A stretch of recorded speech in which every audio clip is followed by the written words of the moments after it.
Welcome back to Travel Tips, your trusted source for the latest travel, visa, and immigration updates around the world. If you're planning to study, work, travel, or move abroad, you're in the right place. Let's dive into today's important updates. First of all, we will see the retirement age in Canada. Starting November 2025, Canada is introducing a more flexible retirement age. Under the new system, people can begin receiving CPP or Canada Pension Plan benefits as early as age 60 or defer up to age 70. For old age security, eligibility at 65 remains, but you can defer up to 70 to increase your monthly benefit. Also, if you retire early or before 65, your pension is permanently reduced, but if you retire later, you get a bonus. The idea behind this change is to give Canadians more control, retire based on health, financial readiness, or work preferences rather than being locked into 65. The other essential update in Canada is the Canada's 2026 to 2028 Immigration Levels Plan.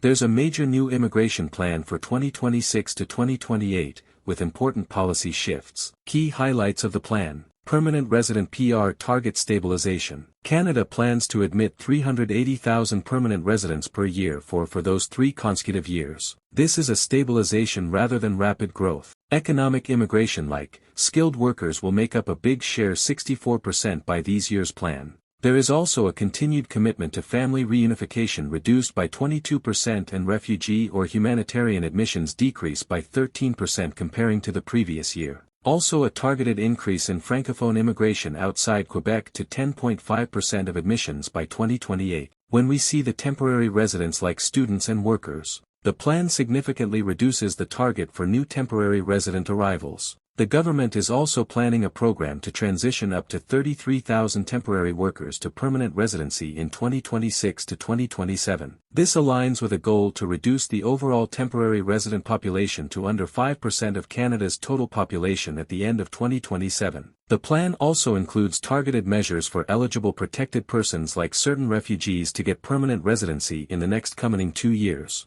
It also considers regional labor needs, including the needs of rural and remote communities. Because temporary visa targets are being reduced, this could make it somewhat more competitive for students and workers to come in under certain programs. However, the fact that there's a pathway to PR for up to 33,000 work permit holders means Canada is trying to keep and integrate certain skilled temporary residents. For people looking to immigrate permanently, economic streams like skilled workers are clearly being prioritized. The increase in Francophone immigration outside Quebec suggests more opportunities for French-speaking newcomers in various provinces. Canada government says it's about sustainable immigration, balancing labor market needs with pressures on housing, social services, and infrastructure. By reducing temporary resident intake and focusing on converting more to permanent residents, Canada seems to be prioritizing long-term integration over short-term population growth.